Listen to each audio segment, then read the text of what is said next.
This is BYU Sports Nation, brought to you by the BYU Store, simulcast on BYU TV and BYU Radio.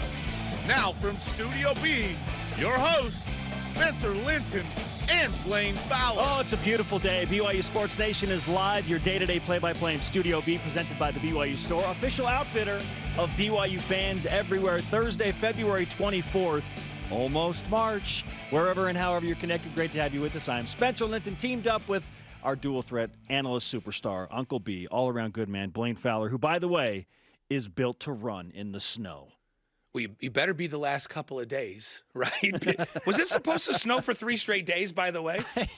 And I know your reference is to the post that Jack DeMooney put out there from BYU Football. Walk-on tryouts. Yeah, walk-on try. The walk-ons were out there. They had all 81 of them out there running in the snow on the practice field. So not just looking at speed and agility, also looking at mental toughness, no doubt. These right? are the run-on tryouts. Yeah, right? run-on tryouts. Brady Papinga tweeted out when he saw that, this is a football tryout? Are we sure this is not the cross-country team? You know, so, hey, You got to be able to play in the snow. Remember, I'm a New York kid. I grew up in upstate New York. Oh, you know all about it. If you don't play a couple of games in the snow, then it's not football season. And when I was watching those guys run out there, I had a flashback to 1985. Okay. And we're up in Logan playing the Aggies. And Robbie Bosco's our starter, and I'm the backup. And we could see the clouds rolling in. And we start, and it's not too bad. And then somewhere in that first half, a blizzard hit. I mean, a blizzard. And Robbie walks over to me and he says, "Oh, dude, my shoulder." And I go, no. Don't do this to me now. You want to do this at San Diego, do this at San Diego. Don't be, "Oh, my shoulder's not feeling good now that it's snowing sideways." And he goes, no, dude, I'm serious. I don't think I can go anymore. And so we talked to Holmgren. He says, "Listen, you got to go the rest of the game now." So we won 44-0. Yeah. And there's a huge advantage to the offense in the snow, which I just kept having Visek, Ahema, and those guys just run out and run like little 3-yard option routes, one-on-one, and throw them a 3-yard ball, and then they'd run for 20 yards. So Robbie and I in that game, we combined for over 400 yards thrown. BYU doesn't care if it snows. We threw 41 times in that game between Robbie and I. And but I saw them running out there. I had a flashback. I'm like, oh man, I've played some games in the snow. Oh, Robbie. Even right here at BYU, I played some games in the snow. I told you were built for the snow. Yeah, I'm built for it. I'm a mudder. I'm a snower. I don't have any problem. Let's go. This. Here is your wintry show lineup. Believe it or not, BYU spring football begins on Monday. Wow. That is wild. It'll probably be indoors, Blaine. Yeah, and that's the beauty of having an indoor practice facility. You can get some stuff down. You don't have to practice in a blizzard unless you want to. Indoor football for spring football, we think, for at least the first week. Defensive coordinator Ilaisa Tuiaki will join us to preview what schematic changes he's going to make. How much does the schedule matter? It's loaded for his preparations in February and March. And we go deep blue with AAA. Atiki Ali Atiki. Can't miss that from BYU basketball. Bring on today's BYU Sports Nation headlines. Let's start with men's hoops versus LMU tonight. Men's hoops tonight at 10 Eastern, second to last home game of the season. They're at home again on Saturday. The Cougs lead this series with LMU 20-5. They last beat LMU on February 10th. Remember, that was that overtime thriller on the road, 83-82. BYU came back and won on the road. The broadcast will be on CBS Sports Network and BYU Sports Network and BYU Radio. 19th ranked BYU women's basketball. They are in position to roll to an outright conference championship. They just got to take care of business on the road against Santa Clara tonight, 9 Eastern. BYU won the first matchup against the Broncos 76-44. Blaine, they're dominating. It's time for them to send a message to the committee that they're going to continue to dominate. The team is way underrated, and they are really good. Really good. So, hey, let's move to softball. Number 24 BYU softball. They're in California this week for the Mary Nutter Collegiate Classic. It's February 24th through the 26th. The Cougs will play 4 games. The first one is today against Bethune-Cookman. They're currently 8-1 and getting it done. That's our expectation for BYU softball every year. They just win conference championships. Just win. So fun fact about this Marionetta Collegiate Classic, it's my old stomping grounds in terms of my professional career in the Palm Springs area. Every park there is patterned after a Major League Baseball park. It's really cool. Just on a condensed version because of the softball dynamics. Yeah. Very well, cool. And hopefully they get some good weather. I'm glad they're not playing up here this weekend. So BYU baseball also in better weather. They're in Phoenix taking on Arizona State, 8:30 Eastern. The Cougars, hey, coming off a 2-game win streak, including a nice win over Ohio State. They're going to be tested against a Pac-12 power today. And they had a nice little Florida trip, you know. I don't know why we didn't get to go do that. Hey, Shep did. He's been in Florida, and now he's in Arizona. I heard all about it from Shep. So. Hey, BYU football, a little news. Defensive tackle Tomase Lalile drafted by the Houston Gamblers in round 25 of the United States Football League, the old USFL. Back up and running, BYU offensive tackle Corbin Kafusi was drafted by the Tampa Bay Bandits. I see Corbin almost every day working out at the gym, and he gets a lot of looks because it's a monster of a man, and he looks like he's fit and ready to go. So congratulations to two of them. The old USFL, that's where I signed out of BYU with the Memphis Showboats. Someone needs to ask President Trump about that. Well, and Houston Gamblers, Jim Kelly was their quarterback back in the day. So. BYU freshman Adaobi Tabugbo wins the MPSF Women's Athlete of the Meet at the MPSF Indoor Championships. Congratulations, outstanding hurdler. Ed Eyestone named the MPSF Coach of the Year. Nice. Ed just does. I mean, you were in school with Ed. That's what Ed does, right? Another man built for the snow, Blaine. Yep. Hey, how about Yoli Childs? He drops 14 and 11, 14 points and 11 rebounds, 5 assists in last night's SLC Stars lost to Iowa Wolves. We need that guy to get a 10-day contract somewhere. Yeah, I mean, oh, man. I think people think he's a tweener, but his arms are so long and he elevates so well. The guy can play. Let the guy play. Give him a chance. Somebody sign him to a contract, right? Ashley Hatch, also elite, and playing with the United States women's national team in soccer. They beat Iceland 5-0. Ashley played 10 minutes as the United States wrapped up the championship of the She Believes Cup. Big week for U.S. women's soccer overall. Yeah, and how about Ashley Hatch representing just over and over and over again? She's been a great representative of BYU and getting it done on that women's national team. Pretty cool stuff. Pretty cool stuff. All right, Blaine. Should we finish with something on ice just because it's fitting? Yeah, BYU hockey. They compete today in regionals against ASU at 12 Eastern, live streaming on Facebook.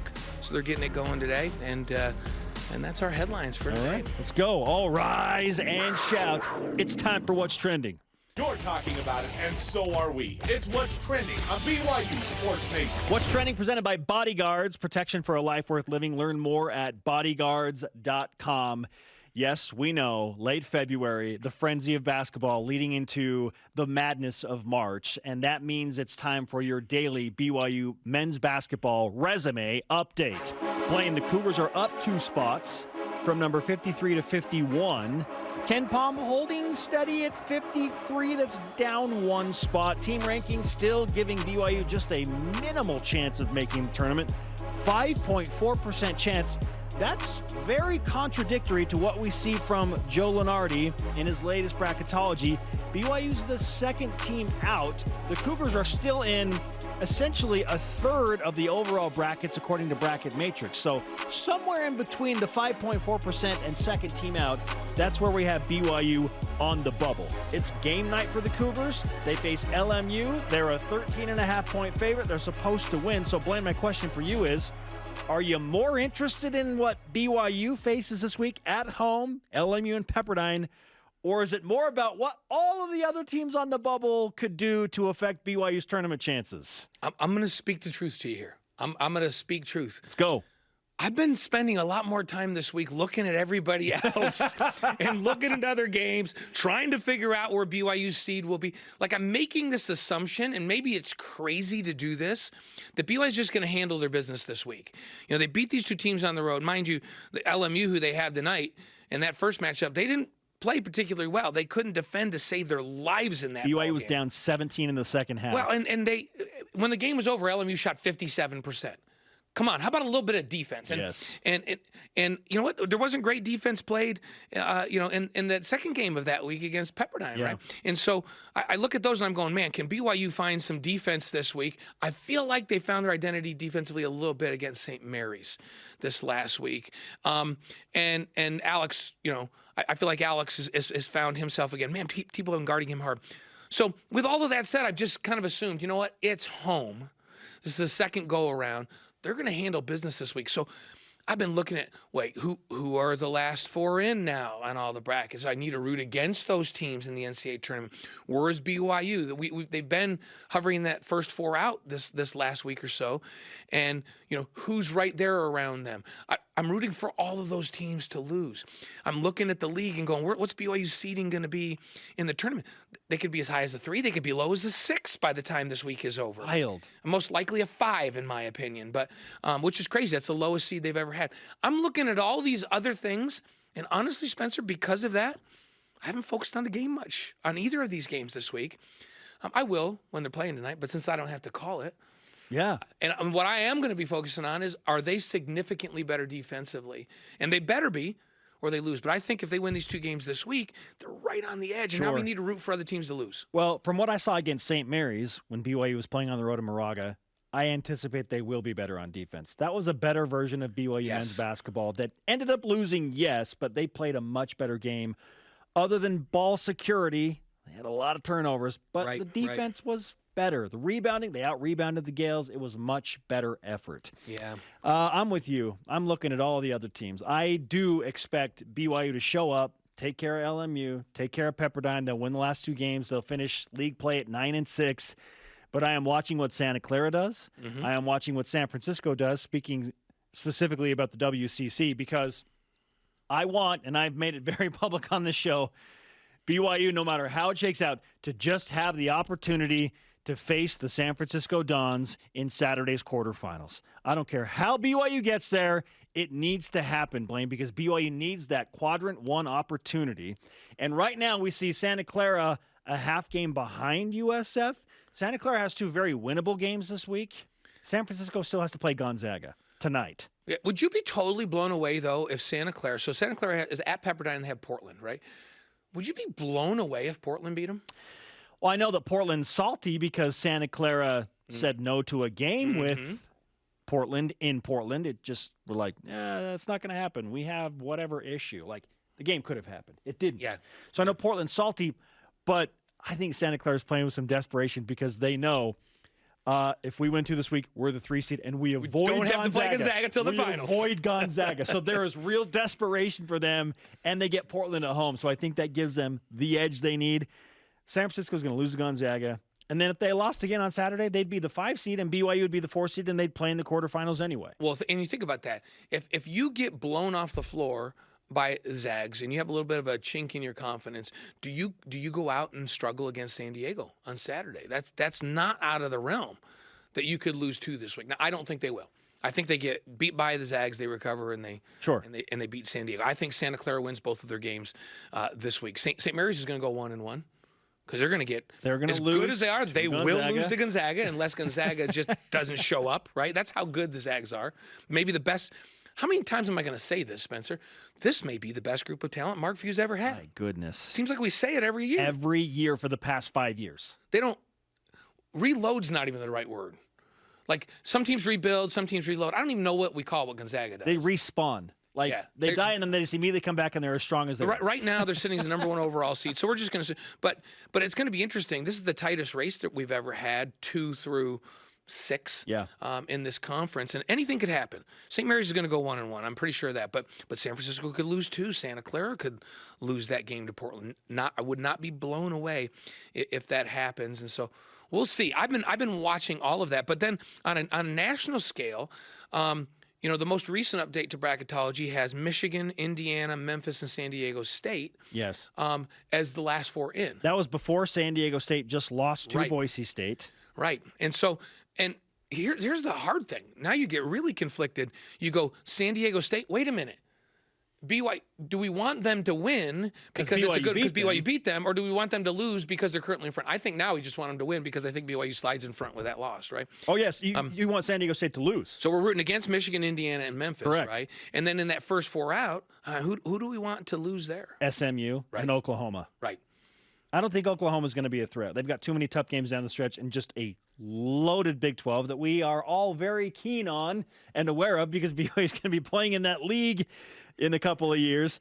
But right now, SMU, Oklahoma, along with BYU in the first 4 out, and then Michigan, Indiana, San Diego State, Memphis. Like, you know who to root against, BYU fans. And it's a shame because 16 seconds 2 weeks ago, we're not even having these conversations, but we're having them now. Yeah. We're having them This now. is the reality. Our question of the day. Are you with Blaine and me? Are you more interested in the 2 BYU games this week against LMU and Pepperdine at home? BYU is heavily favored. Or in what other teams on the bubble and around BYU in the West Coast Conference are doing that could affect BYU's tournament chances? Let's go to Voice of the Nation. This is the Voice of the Nation on BYU Sports Nation. Our good friend and former BYU basketball player Skylar Halford chiming in on Twitter. Like you, he used the same phrase as you, Blaine. Not gonna lie. Like, we could lie about this. Hey, we're taking them 1 game at a time. Hey, Skylar doesn't play anymore. Neither do I. We're not doing it 1 game at a time. I've been looking at Michigan, SMU, Memphis, Creighton, North Carolina, etc., to see if they've lost their most recent games. That will continue. Thank you for your honesty, Skylar. We've always been a fan. And guess what, Sky? Even if you don't publicly post about those games, we'll let you know on BYU Sports Nation. Yeah. We're happy to do it. And here's the thing that nobody wants to admit. We say, hey, we don't play. We don't have to do the 1 game at a time thing. We can look at the big picture. Players also look at the big picture. You kidding me? They know where they're at. They look at that, but they say to make their coaches happy, just 1 game at a time. Got to focus on LMU. Hey, players are savvy enough to do both. They can focus on LMU and look at the big picture. In our day and age, with multitasking and everything that's happening in social media. Multimedia, multitasking, multi-social mediaing, right? They got it all done. Yeah, you can't block it out. So, well, hey, coming up, has Zach Wilson officially made it? Ooh. Some press from the New York media, okay? Yeah. And BYU defensive coordinator Ilaisa Tuiaki joins us as we switch things up from basketball to football because, you know, spring football is right around the corner. What's his biggest concern about his defense? This is BYU Sports Nation. This portion of BYU Sports Nation is presented by Bodyguards, protection for a life worth living.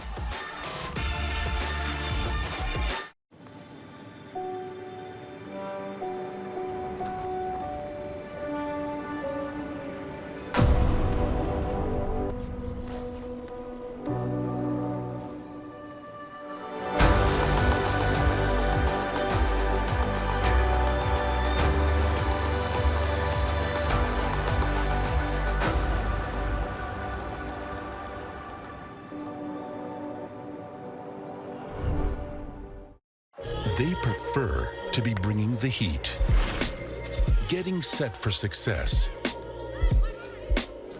demonstrating their drive. But when their blood and sweat turns to tears or anything else, we lay the groundwork for BYU's athletes to hit the ground running again, and you as well. Intermountain Healthcare, official medical provider for BYU athletics. I know what it's like to be overlooked, to be doubted, to fly under the radar. I only had 1 offer coming out of high school, but I was ready for every moment, every opportunity, and every shot that I got. Now I'm playing professional basketball, aiming to be one of the best shooters on the planet. And I'm just getting started. Be ready for your moment with Rapid Reboot, the future of rapid recovery.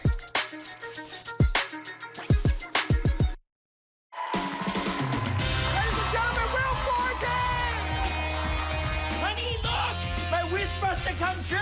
You two are bombing. Buddy, come on. Help me out here. We got it. You know we got it. Come on.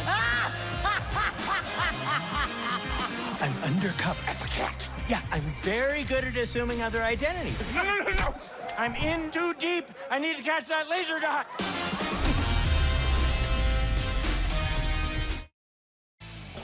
BYU Sports Nation is presented by the BYU Store, official outfitter of BYU fans everywhere.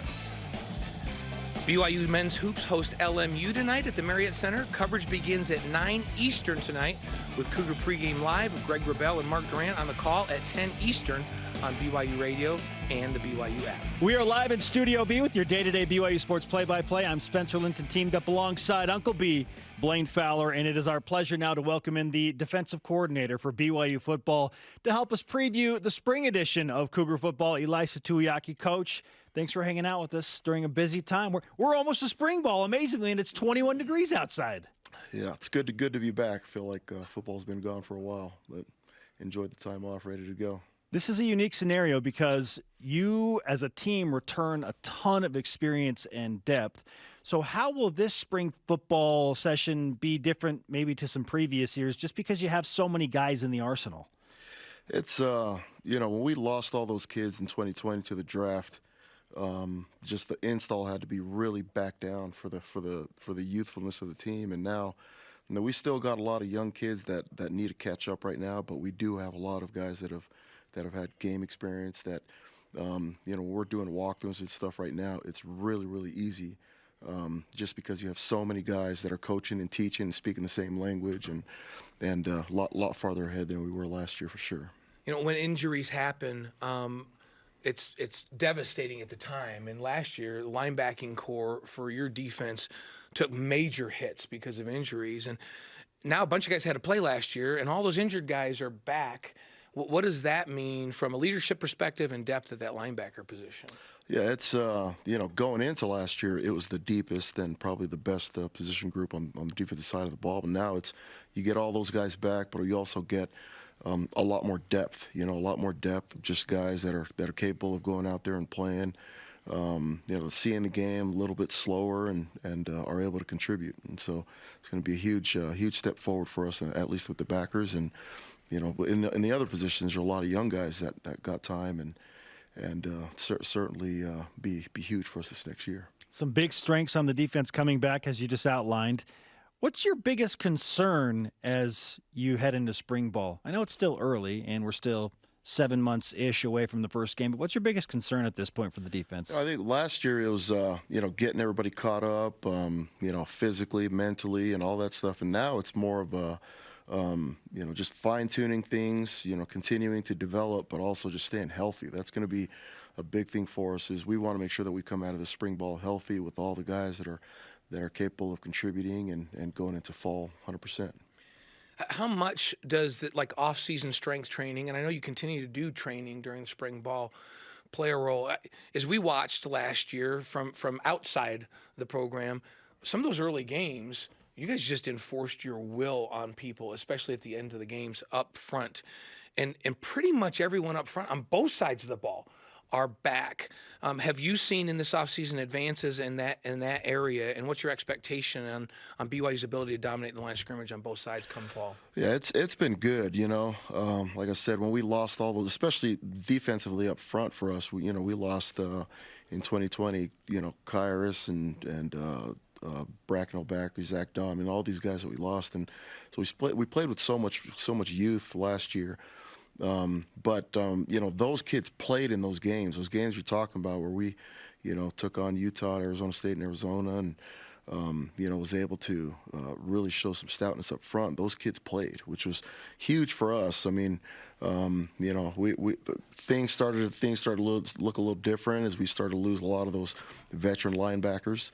But those kids that played and took snaps last year up front, at least, they're bigger and stronger right now. And they've got a lot more savviness when it comes to the game, and it's just going to be really fun to see them this next year. Ilaisa Tuiaki, BYU defensive coordinator, with us on BYU Sports Nation. Here's what I want to know. Is there somewhere in your contract where you get a bonus if you have, 10 guys injured and you still go out and win a game? Because it felt like you had to do that a lot. It was crazy. I felt like at times BYU were the walking wounded, yet you still performed. You found a way to win games.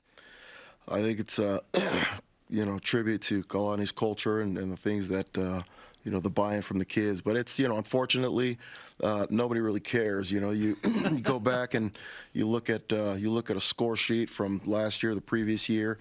Nobody remembers who was hurt, and nobody remembers anything. They just want to know who won, and so it's about finding a way to get it done, and the boys definitely did that. Maybe I'll talk to Kalani about that. We'll call it the Kalani clause, where it's like, hey, when you have so many guys injured and he's still doing his thing, Roos Chris, okay? Something like that. If you and I represented E, I'm convinced this contract will have all kinds of things in it that would be beneficial. Yeah. So, the treatment from Kalani, I mean, just the quality of life and just being around him, it's you want to do as much as you can for the guy, because he does treat us really, really well. Do you have any advice for him as now he's going to become a father again of a young child? I had I don't know if you guys know, I had 5 kids, and then we had I think a 6-year break, and then 2 more. And you go out of that stage of having kids, and you forget that you're a little bit girthier in the midsection. And so when you're sitting down and changing diapers, it's just a little bit harder, And so he's got to start to lose weight so he can change diapers. Yeah, you're sitting down, changing diapers is hard. I'm in a different mode, like no diaper changes anymore except for grandkids. But see, when I know I've gotten too girthy is when I bend over to try to tie my shoes, and it knocks the wind out of me. Oh, yeah. Because my gut's hitting against my legs. I'm like, man, I got to drop a few LBs. I can't tie my shoes without holding my breath. That's not good. So, so we're talking newcomers to Kalani's family. Yeah, right? hey, yeah. So newcomers that we'll see on this defense come fall. Everybody knows, the names Peely and Wilgar and those guys. But who maybe will we be talking about in the fall that people don't know about? Most of the guys keep up with the signing class that we had of high school kids, and so Ice Moa and Logan Fun are kids that were in this class that were recent graduates. But Bruce Mitchell is a kid. Bruce Mitchell and Brooks Miley, a couple of D-tackles that we signed. Several years ago that went on missions, came back, went the gray shirt route, and are with us now. And so, we're hoping that those kids will be able to contribute. But they're both getting really, really big and strong right now, which is always one of the positives of bringing somebody in winter semester instead of the fall. Yeah, I'm glad you brought up Bruce Mitchell. That's a name that had fallen off the radar a little bit. He's the country strong boy. He's the good old boy. He's going to bring it for BYU football. Yeah, and people don't, when Alabama signs a class, then those 4-star kids are playing the next year. Right. For BYU, a lot of that everybody gets excited about it. A lot of them head off on missions. Then they come back, and you guys have really gone this. To keep these kids safer, have made a conscious decision to say we don't want to play these kids when they come back. Right. We want to have them get a chance to get physical again and get healthy and stay healthy. And so it's 3 or 4 years later, and then they showed up, and people are going, oh, yeah. Right. And Mitchell's one of those guys, Yep. and Miley's one of those guys that we're going to see contribute in a big way on that D-line that people haven't thought about for a while. That's right. So I want to ask you, how much does next year's schedule affect what you guys install and personnel decisions, scheme decisions? Do you look to the fall and go, whoa, our schedule's loaded up with this type of team next year. We have to tweak things a little bit. Does that come into play, and how does it? Yeah, for sure. We've got to going into every spring ball. You kind of look at the past. You look at what your schedule's looking like and the type of schemes that you're going to face as far as mostly personnel wise, right? So you're facing a lot of 11 personnel teams and 10 personnel teams, which we had, I think, in the previous 2 years. The year where we went like crazy, drop 8. Was I think we played like 8 spread teams, and so, but when we start to, you've got to have all personnel groups ready. Just the one time we played Wisconsin, just kind of just out of the blue, it was a little bit different game, and you've got to have your big packages ready for that. And so all the packages have got to be ready, but as you're sinking time, you're allocating time into which packages you're going to develop, how many calls you need, what you need to do, as far as just prepping the kids.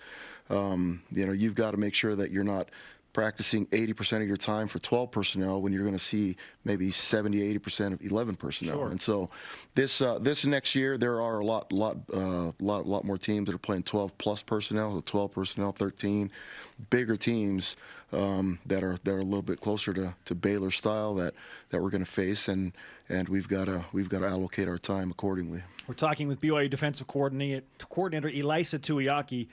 Coach, over the years, we've seen position changes, like from one side of the ball to the other. And I can't help but notice a ton of depth on the offensive line.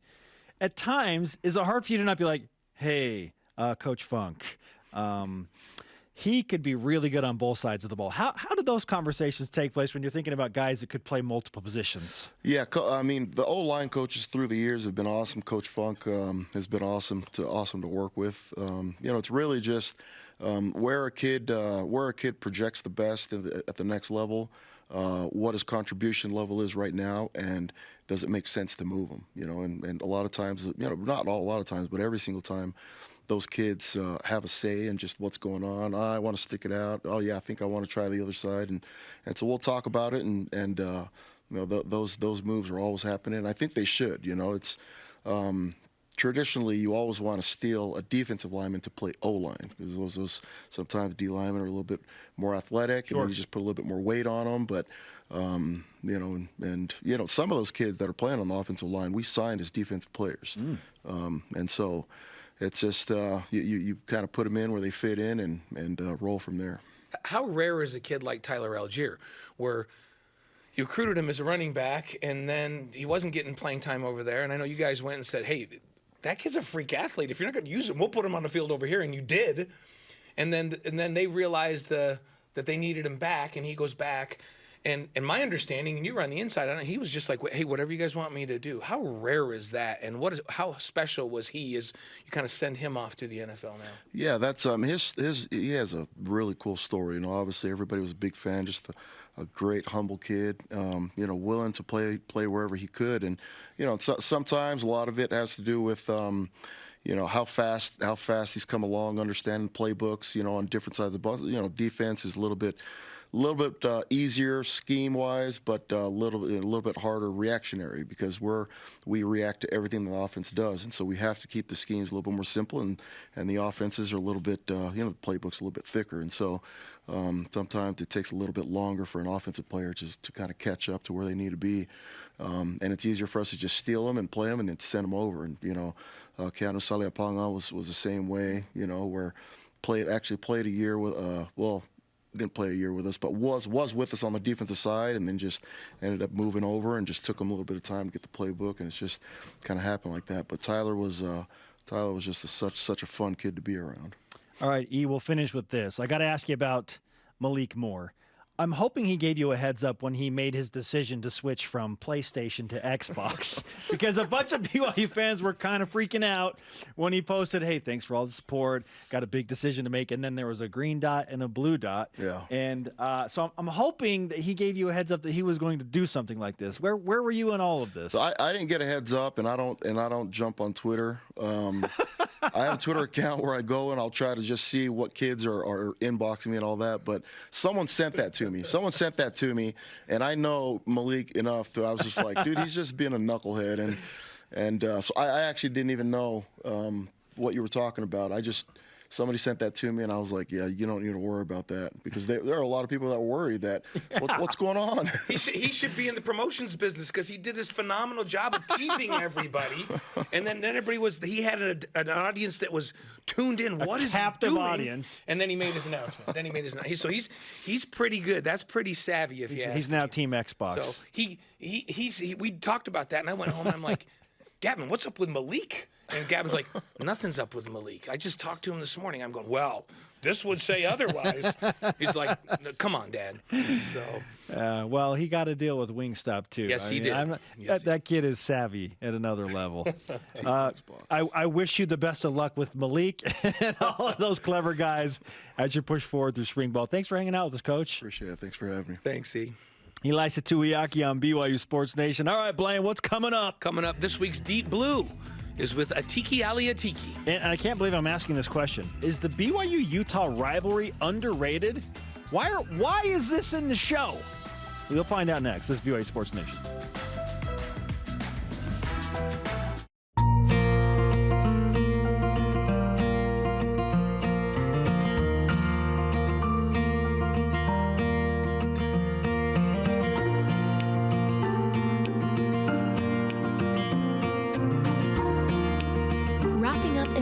Couture luxurious blanket. Getting cozy with family and friends. A gift for everyone. Minky Couture, official luxury blanket of BYU Athletics. Trio Orem Senior Living believes in empowering seniors to live life to the fullest. We help eliminate stress out of daily life when you live at Trio. Less time focusing on housework means you can socialize at one of our many events, with safety in mind, of course. And did we mention our spacious apartments with modern amenities? Learn more about setting up a private tour at trioorem.com. Hi, Spencer Linton here, letting you know when your company joins the BYU team as a corporate partner, your brand can be featured in sports programming on BYU TV and BYU Radio. In addition to all of the great games, you can be part of the BYU coaches shows, place your message in Countdown to Kickoff, basketball pre- and post-game shows, and each weekday on BYU Sports Nation. We invite your team to join ours and become a corporate sponsor of BYU Athletics. For details, email sponsorship@byu.edu today. Hey family, if you're looking for something new to watch, stop scrolling and start streaming. BYU TV has a ton of great options to binge together. From bold adventure to family drama and even a little fun, there's something for everyone. Binge entire series, experience all the feels, immerse in non-stop intrigue, and treat yourself to unexpected turns. Think you know BYU TV? We're just getting started. BYU Sports Nation is brought to you by Maersk, enabling global trade for a growing world. On the latest BYU SN right now, our Cougs are being nominated for big awards and making it look easy. Meanwhile, it's not as easy coming up with just one nickname for a star player. At least it's not easy for Kiki. Check it out on Twitter, Instagram, YouTube, and Facebook. He is Blaine Fowler. I am Spencer Linton. This is BYU Sports Nation on a Thursday. To interact with the show and get content throughout the day, you know what to do. Follow us on all the major social media platforms, YouTube, TikTok, Facebook, Twitter, Instagram. Now it's time to whip it. The Cougar Whip Around presented by Maersk, your integrated container logistics company, enabling global trade for a growing world. Okay, I get to start, right? Absolutely. Okay. You're the guest of honor. So Big Game Boomer puts lists together all the time. They list BYU-Utah rivalry, the BYU-Utah rivalry, as the second most bitter rivalries on Twitter. So keep in mind, this is the context. Bitter and on Twitter. So the second most bitter rivalry on Twitter. Yeah. Is that underrated? Blaine, I think that's fair. It's pretty. The vitriol is real between BYU and Utah fans on Twitter. Yeah, I don't think it's underrated. I think that's pretty fair because I look at number one and I see Clemson in South Carolina, and I got a good buddy that works. Tyson Hutchins is his name, for the Clemson athletic department, and he will happily back me up on this. That Clemson, South Carolina, well, let's just say it gets R-rated very quickly on Twitter when it comes to those two. See, and hence the bitter, because when I think of the greatest rivalries in college football, the first one that comes to my mind is Bama and Auburn. They're number 8 on this list. So they must be more respectful. At least on Twitter. They must be more respectful. I mean, in person, they're, destroying famous trees and whatnot. That's a little more bitter. But on Twitter. Yeah. So I think two's probably about right then. That's good. Okay. Pretty bitter for BYU Utah. Playing with Corbin Kaufusi, drafted to the Tampa Bay Bandits of the USFL, and Tomasi Laulile going to the Houston Gamblers. It prompts this question: what's your favorite USFL team? Well, I have a couple, and it's all historic, right? So, just for a pure name, I really like San Antonio Gunslingers, right? Sure. But Philadelphia Stars, Bart Oates was a star back there and was a captain, and they were really good back in the old USFL days. So they have a place in my heart. Kyle Whittingham, my old roommate in college, he played for the Denver Gold. Okay. And they're kind of close by. So, maybe it's the Denver Gold. How about you? So I just like the Tampa Bay Bandits. And this is even before Kaufusi was drafted, because I love the mascot and the name. And there was a 30 for 30 that came out a few years back on ESPN that was fantastic. And they did a little bit of a lengthy segment on the Bandits, and I thought it was fantastic. So I'm a Tampa Bay Bandits. See, I'll go with you. I'm going to go with whatever there's BYU guys. I never liked the Chiefs before. I love them now because Andy's there, right? And Danny's there. So I'll go with you on that one. All right. All right. Zach Wilson got name dropped in one of the latest Hallmark movies. So does this mean he's officially made it? I think showing up on the New York Daily News is probably more of a moment of making it for Zach. But, hey, Hallmark's, they've got New York ties. I feel like every holiday movie has a New York spin. It's a big city character in New York City, and they go to the country to rediscover their roots and their parents, and one of their parents has died, and there's this unique romantic love interest. So, I mean, there is worth in that, Blaine, but, like, New York Daily News put him on the spot first of all. Hallmark is just a little dressing on the top. But here's my thing. Having been from New York, when you are in Times Square on a full-size electronic billboard, then you've made it. Yes. And I'm not sure that's happened for Zach yet. Maybe I missed it, but I haven't seen that yet. Yeah, has that happened? I don't think it's happened. His parents would know. I'll text Mike and Lisa. Find out from Mike if it happened. And if it happened, then he's made it in my book. So. 19th ranked BYU women's basketball on the road for their final 2 conference games. What's the chance in these final 2 games one of them finishes within single digits? We'll call it a close game. No chance whatsoever. This is the most complete basketball team I have ever seen, certainly in Juddy's tenure, and maybe ever at BYU. They are good on the guard line. They're phenomenal up front. They have balance. They defend. They take care of the ball. They can shoot. They do everything. This team does not have a weakness, and they wear teams down because they're deep, and they're unbelievably in shape. So teams may stay with them for a little while, and then they run them off the floor in the second half. It's going to happen again this week. They're going to waltz into that conference tournament as a #1 seed. They're way underrated at 19 in the AP poll. They're going to be underrated. 25-2. The fact that they're not a top 12 team is blasphemy. It's a joke. It's terrible. Really. So. Yeah, no chance. I'm with you. Okay. They will blow it out in the second half. That's what they do. Awesome. Okay.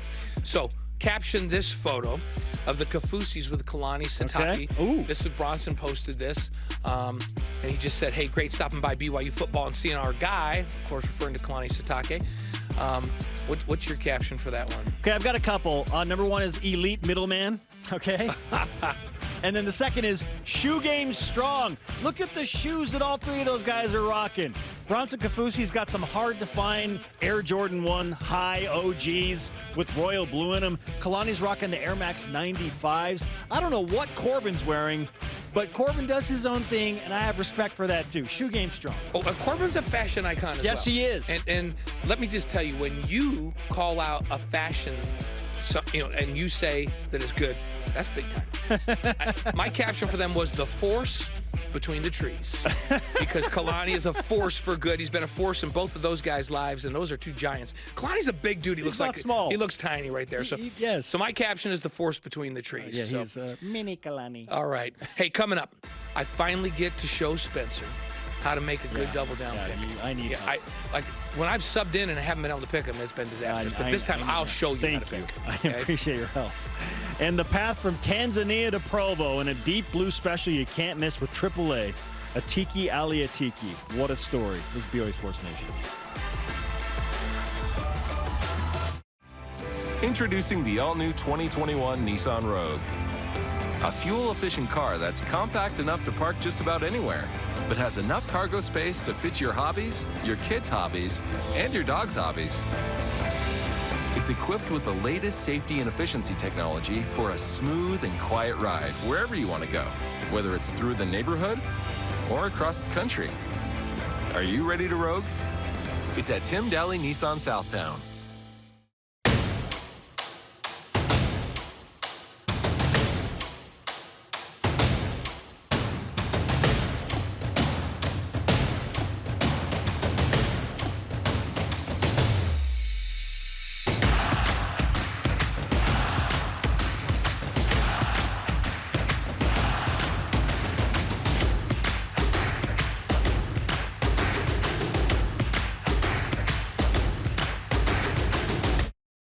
When my grandfather started this company in 1947, he couldn't have envisioned what we would ultimately become.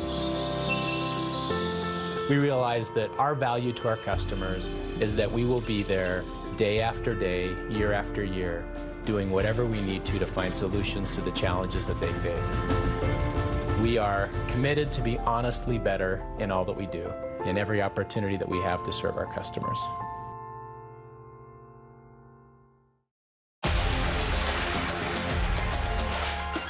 Follow the ups and downs of elite young gymnasts, and an exclusive behind-the-scenes look as they twist, flip, and bounce their way to the podium.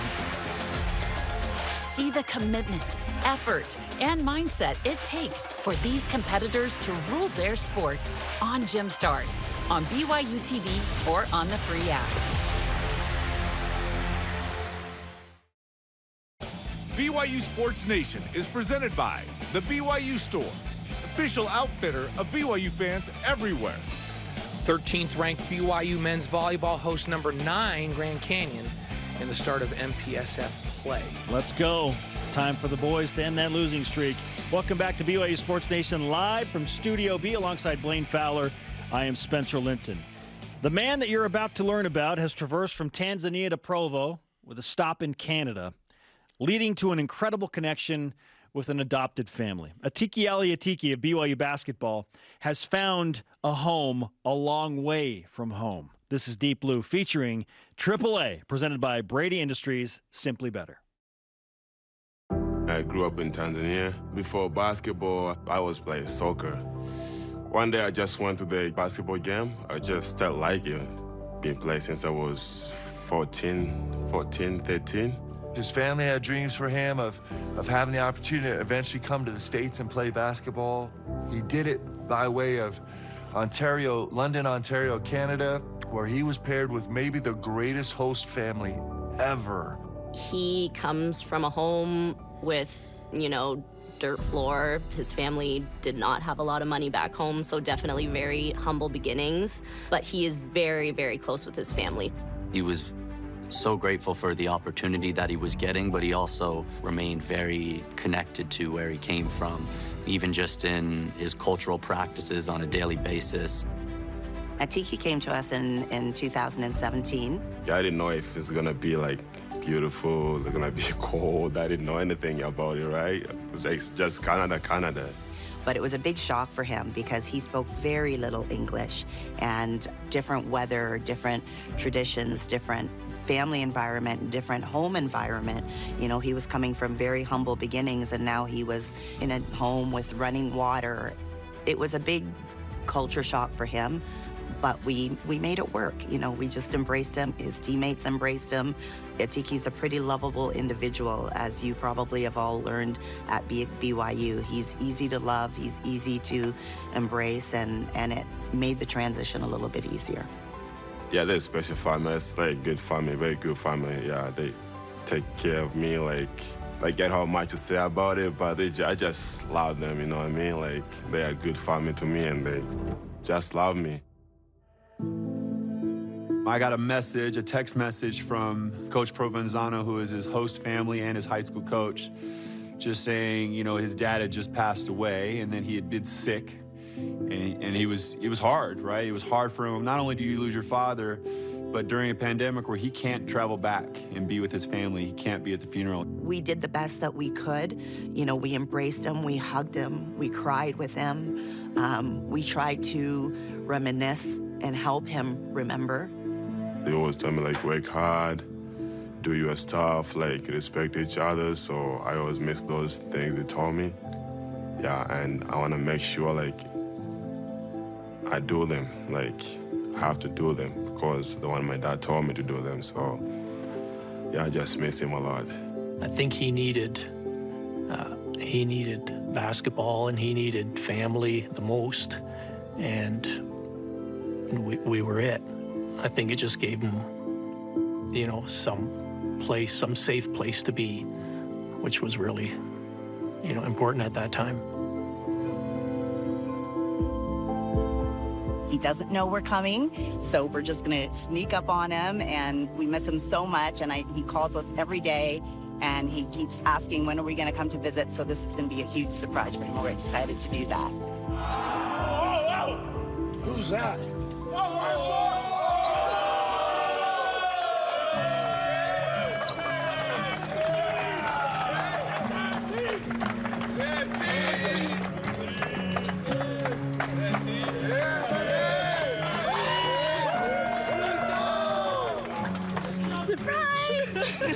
Oh, man. If I was just seeing Jude, I didn't even believe it. That was Judy. that's Judy? I was like, oh, man, I just want to give a big hug. So it was a big surprise, and for sure it was a big surprise, yeah. But it was good. That means, like, they love me. And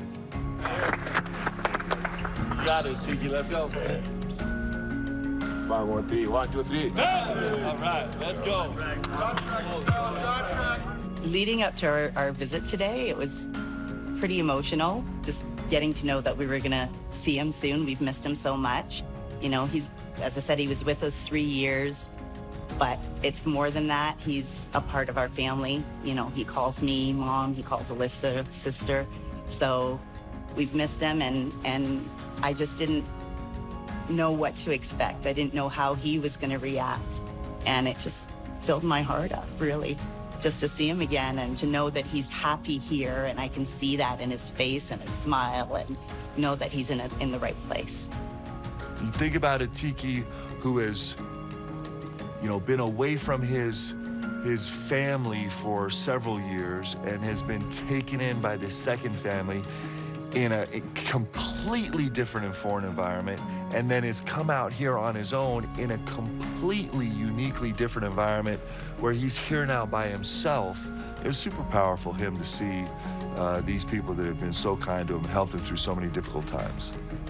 We don't have any expectations for Atiki. He is experiencing a once-in-a-lifetime experience right here, right now. Along this journey, he's had a million once-in-a-lifetime experiences. And, you know, the sky is absolutely the limit for him. I have no doubt that he's going to go on to accomplish great things in whatever he does. But as long as he's happy and smiling and, you know, coming home for some of my mom's cooking once in a while, I think we'll be happy. We're just so proud of Atiki. We're just so proud of the way he lives his life, the way he's affecting people that he meets here. He's changing the perceptions of what maybe an African coming from Africa to Canada and the U.S. is like, you know, and we love that. I'm not surprised by that because we know what he's like and we know what he's all about, but we're just so proud of you, Atiki. Just keep working hard, keep being yourself and being true to yourself, and make your family proud. Who are you playing for? I play for my family. Yeah, I play for my family. What a fantastic story and a fantastic smile, spirit, and energy that young man has. Well, it's a phenomenal story, a great human interest story. But think about the fact that he didn't start playing basketball until he was 14 years old. Major upside. And kids in the United States start when they're in diapers, shooting hoops on their little Nerf basketball. So his skill set is off the charts, and the potential is, who knows, right? He could be an NBA talent. Sure. We just don't know yet. And so what a great diamond in the rough, but what an unbelievable story. Very excited to see how that progresses. All right, Blaine, what's coming up? Coming up, a rising shout out to the grind. You bet. And game night double down picks are next. Blaine's going to help me out. Yeah. This is BYU Sports Nation.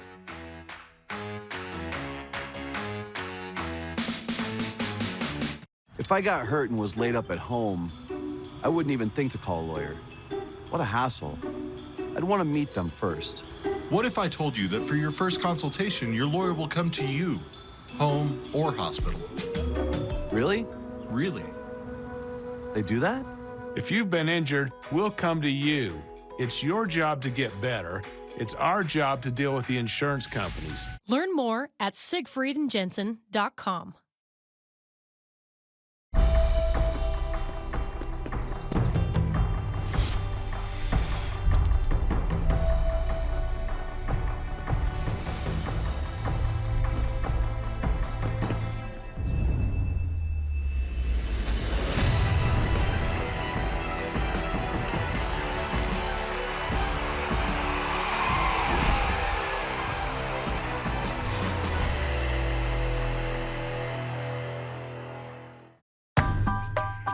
Familiar with the BYU TV app?